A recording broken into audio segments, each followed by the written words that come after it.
Assalamualaikum, welcome back to my channel again and again. Selamat kembali ke channel saya guys. Terima kasih klik video ini. Semoga kamu pemuda urusannya dan sehat-sehat selalu.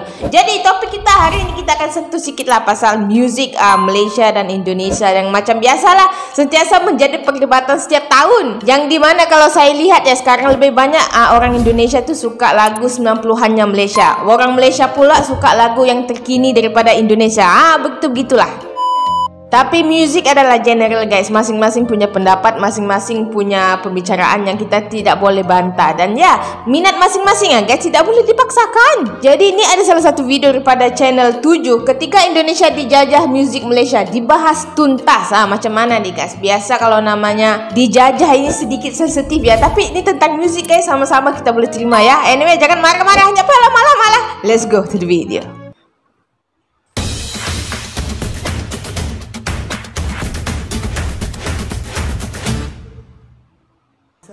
Tahun 1989, hampir semua masyarakat Indonesia tiba-tiba memutar dan menyanyikan lagu Isabella dari album fenomenal milik band rock Malaysia, Search, yang dimotori Suhaimi bin Abdul Rahman dengan ciri khas suaranya yang melengking tinggi. Search merupakan band rock yang sudah dibentuk sejak 1977 oleh Yazid, Hilary Ang, Nasir, Nordin, dan Amin. Kaset naiknya Search lagu keras di Indonesia, lagu Malaysia ya. Bahkan musik rock dengan cengkok Melayu ala Search ini justru jadi virus yang mewabah di Indonesia. Kelatahan mulai menjelma dalam industri musik di Indonesia. Ini hal yang lumrah. Ketika sebuah karya merebak dan menggelegak menjadi hits yang fenomenal, maka para pemilik label rekaman di Indonesia pun rame-rame antri untuk mengikuti jejaknya. Search sendiri seperti perambah hutan untuk lahan baru di negara tetangganya Indonesia. Sampai saat ini, Search masih terbilang aktif dalam mengeluarkan karya di negeri jiran. Lagu-lagu hits mereka adalah Isabella, Hilang Dalam Terang, dan Putri Misteri. Usai Search mengharu biru pendengar Indonesia, mulailah muncul sederet band-band sejenis Search seperti Exis, Iklim, UK's, ini lagu-lagunya bagus Slam, semua ya, dan banyak lainnya. Iklim adalah band rock Malaysia yang musiknya bergema hingga ke Indonesia, Singapura, Brunei Darussalam, dan Thailand. Genre slow rock yang dibawakan mampu dipoles menjadi sebuah musik yang masuk ke berbagai kuping manusia. Lagu-lagu hits mereka adalah Hakikat Sebuah Cinta, Antara Sutra dan Bulan, Suci Dalam Debu, dan Mahaliga Seribu Mimpi. Wow. Guys, siap.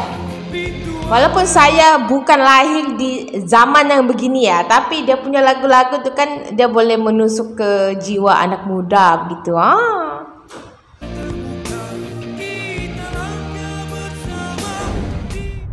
Exis.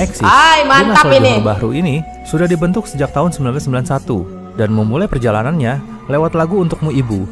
Namun kesuksesan besar Exis justru didapat lewat lagu Alasanmu, Mencari Alasan.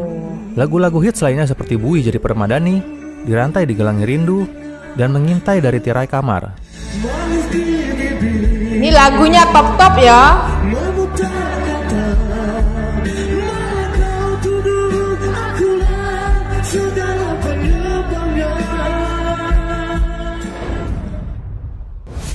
Slam merupakan grup musik yang membawakan lagu rock Melayu. Band yang digawangi Zamani, Syah, Ajak, Lili, Man, dan Edi ini sukses mengeluarkan album dan lagu-lagu hits yang dikenal hingga ke Indonesia. Lagu-lagu terbaiknya diantaranya adalah Buat Seorang Kekasih, Gerimis Mengundang, Rindiani, dan Terasing Dalam Sepi.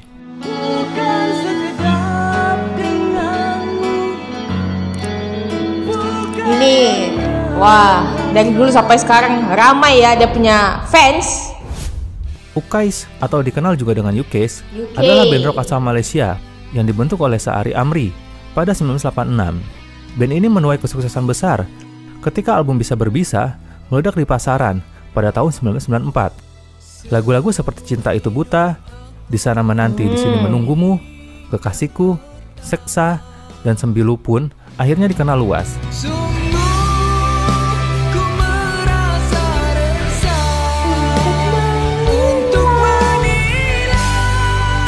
Siapa tahu lagu-lagu nih guys, komen di bawah. Spoon adalah grup pop rock asal Malaysia yang sudah berdiri sejak 1995. Kesuksesannya terjadi di pertengahan tahun 1990-an dan awal 2000-an.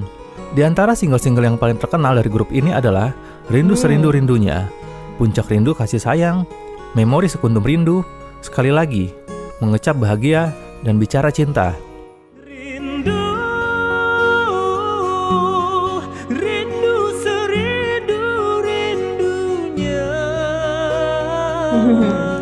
Dramanya main tapi tidak ada drama ya. Tahun 1990-an bisa dibilang era keemasan band-band Malaysia di Indonesia. Tapi sebelumnya di tahun 70-an, pendengar musik Malaysia masih erat berkiblat pada musik atau band Indonesia. Grup band Indonesia macam Rollies, The Lois, Mercies, dan tentunya God Bless begitu besar di Malaysia. Tapi era berikutnya, keadaan mulai berubah.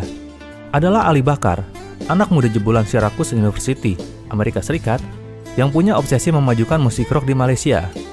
Ia terjun ke dunia showbiz dengan jadi promotor pertunjukan musik.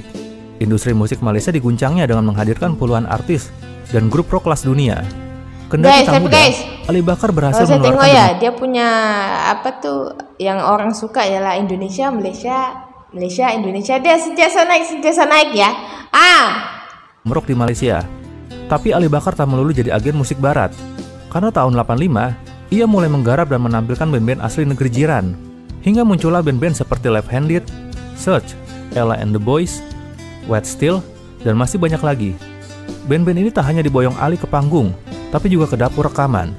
Perlahan tapi pasti, rocker Malaysia mulai unjuk taring.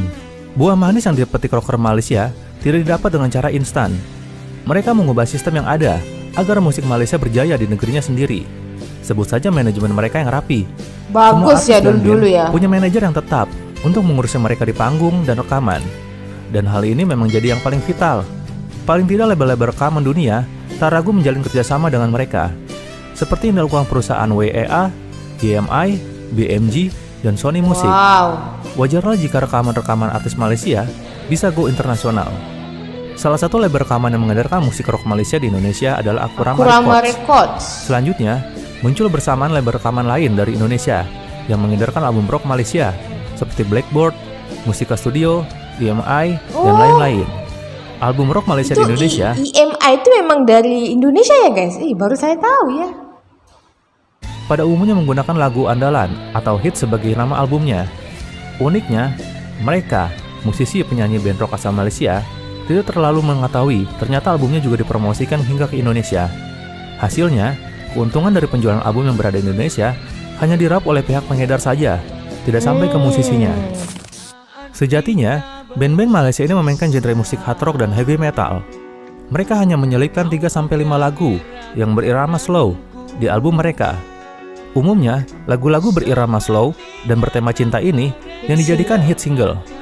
Musik cadas mereka seakan tenggelam lantaran faktor pertimbangan pasar, karena publik Malaysia lebih menyukai musik slow rock. Hal ini dibuktikan dari penjualan album yang mengusung hit single slow rock lebih laku dibandingkan album yang 100% mengusung musik cadas. Walau begitu, gaya dan pengaruh dari genre rock, Malaysia ini suka lagu galau guys. Tidak mereka tinggalkan, walaupun musik yang mereka usung lebih banyak musik slow rock. Sejak saat itu, hingga meledaknya band Malaysia di Indonesia, publik lebih mengenal musik rock Malaysia dengan istilah band slow rock atau rock Melayu. Kepopuleran band-band slow rock Malaysia di awal tahun 1990-an menginspirasi pula munculnya band-band rock dari Indonesia yang terpengaruh dengan gaya musik band slow rock Malaysia, seperti band Cesar, Keyboard Rock Band, dan Loch Ness. Kelatahan label rekaman di Indonesia mulai terlihat dengan munculnya nama-nama seperti Deddy Dores hingga Benny Panjaitan dari Panbers yang didapuk untuk membuat lagu-lagu yang setipe dengan band-band Malaysia itu. Deddy Dores sebelumnya juga pernah tergabung dalam band Lipstick dan Cesar yang memiliki cukup andil dalam perkembangan musik rock Melayu di Indonesia dengan karya-karyanya yang beriramakan slow rock.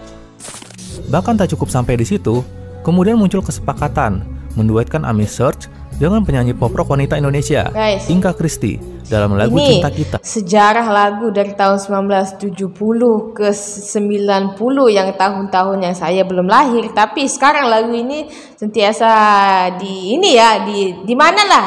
TikTok semua ada lagu-lagu lama ya. Yang termaktub dalam album Search. Kepopuleran lagu Isabella juga membuat Ami Search dipasangkan dengan aktris Nia Diki Zulkarnaen di layar lebar dengan membintangi film dengan judul lagu yang sama. Saat itu Ami Search kerap bolak-balik Jakarta Kuala Lumpur. Serbuan Malaysia ke Indonesia ini secara berkelakar saat itu kerap kita sebut sebagai Malaysia Invasion yang mengacu pada British Invasion. Namun, kedua negara serumpun ini memang sejak era 60-an hingga sekarang kerap terjadi saling pengaruh-mempengaruhi dalam dunia musik. Penyebabnya mungkin karena memang serumpun itu. Penyanyi populer pria Malaysia era akhir 50 hingga 60-an, Puteh Ramlee, atau lebih dikenal dengan panggilan P. Ramlee, adalah penyanyi yang banyak penggemarnya di Indonesia lewat lagu Anakku Zazali hingga Madu 3. Film-film yang dibintangi P. Ramlee juga beredar dan diputar di bioskop-bioskop Indonesia saat itu. Lalu muncul tandingan dari Indonesia, yaitu penyanyi Said Effendi yang menyanyi dengan cengkok Melayu yang cum laude. Tak heran jika Said Effendi seolah merupakan jawaban Indonesia atas invasi yang dilakukan Malaysia lewat tenggorokan emas P. Ramlee. Di Indonesia sendiri, tak sedikit yang terkecoh menyangka Said Effendi adalah penyanyi dari negeri jiran Malaysia. Said Effendi pun juga memiliki banyak penggemar di Malaysia. Lalu terbetiklah kabar bahwa P. Ramlee itu sendiri sebetulnya berasal dari Indonesia. Konon dia adalah keturunan Aceh. Banjirnya band-band Malaysia yang menyerbu pasar musik di Indonesia tidak tanpa halangan. Kekhawatiran pelaku industri musik di Indonesia direspon pemerintah banyak Indonesia sekali dan ya membatasi guys, penampilan band-band Malaysia musik di media-media. Bila bersedia tampil di televisi, yang saat itu TVRI dan stasiun radio, mereka wajib mengubah atau menyesuaikan judul dan lirik lagu ke dalam bahasa Indonesia. Selain itu, penyanyi solo dari Malaysia harus berduet dengan penyanyi Indonesia, seperti yang dilakukan oleh Ami Search dengan Inka Christy dan Rahim Ma'ruf dengan Connie Dio. Sebelum era musik slow rock Malaysia membanjiri industri musik Indonesia, di tahun 1986 tercatat pula kehadiran penyanyi wanita Malaysia bernama Sheila Majid. Musiknya agak berbeda, nyaris tanpa cengkok Melayu. Agaknya Sheila Majid lebih banyak terpengaruh dengan gaya R&B. Dalam pengakuannya, Sheila Majid banyak mengadopsi teknik dan gaya bernyanyi Vina Panduwinata. Jelas sudah, antara Malaysia dan Indonesia, ini memang terjadi semacam kekerabatan dalam musik. Dan macam ada hubungan ya, hubungan yang tak terlihat begitu. Dan ini adalah sebuah kewajaran. Barulah ketika sejak era reformasi dan mungkin kebosanan dengan musik yang seragam, musik Indonesia kembali berjaya di negeri sendiri. Sejak tahun 1999 hingga memasuki lewat 2010, industri musik Malaysia didominasi oleh musik dari Indonesia. Bahkan beberapa band lama Malaysia seperti band Axis yang sejak 2001 sudah mengubah arusnya menjadi rock progresif dan unsur kemelayuannya sudah diminimalisir. Di era 2000-an, kembali banyak band Indonesia yang berjaya di Malaysia, seperti Sheila on 7 hingga Peter Pan. Bahkan radio-radio di Malaysia lebih cenderung memutar lagu-lagu dari band Indonesia. Hal ini semakin memuncak ketika di tahun 2006 mulai merebak band-band Indonesia yang menyanyikan lagu-lagu pop dengan cengkok Melayu. Sebut saja misalnya Kangen Band dan ST12. Band yang disebut terakhir ini bahkan meremake lagu Isabella yang dulu dipopulerkan Ami bersama bandnya Search pada tahun 1989. Karena masifnya serbuan band Indonesia di industri musik Malaysia, membuat Ami Search di tahun 2008 secara lantang melakukan protes kepada pemerintah Malaysia agar mengurangi dominasi lagu-lagu dari band atau penyanyi Indonesia diputar di radio-radio. Ini tentunya sebuah protes untuk meminta proteksi pemerintah yang terasa aneh. Karena pada kenyataannya, masyarakat Malaysia memang sangat menggandrungi lagu-lagu karya pemusik Indonesia. Ami sendiri bahkan cukup dekat dengan para pemusik Indonesia. Selain berduet dengan Inka Christy, Ami sebetulnya adalah penggemar Gigi. Ami Search bahkan pernah berkolaborasi dengan Gigi. Saya tidak anti pemusik Indonesia, tak ada masalah. Tapi masalahnya, penguasa yang tidak menjaga kuota artis-artis Indonesia. Sampai-sampai artis Malaysia tidak mendapat show. Jadi, kita cuma minta proteksi dari penguasa. Tutur Ami Search. Sejarah yang berulang dan balas-membalas karya antar dua negara serumpun ini semakin membenarkan apa yang diungkapkan Efek Rumah Kaca dalam lagu Cinta Melulu, bahwa kita memang benar-benar Melayu, suka mendayu-dayu. So guys, tadi bahas tentang musik dua serumpun nih, Malaysia dan Indonesia, memang tidak ada habisnya. Tapi menurutku ya guys, selagi kita masih menerima pandangan orang tentang musik dan boleh membuatnya berkembang lebih baik, ya sudahlah. Yang penting kita sama-sama dan jangan ada pergaduhan. Itu saja guys. Anyway, terima kasih tengok video ini. Sama-sama kita ya dengar musik Indonesia kah atau Malaysia kah, yang penting kita bahagia. Anyway, terima kasih banyak-banyak. Kita jumpa di next video macam biasa. Assalamualaikum, thank you and I love you. Bye bye.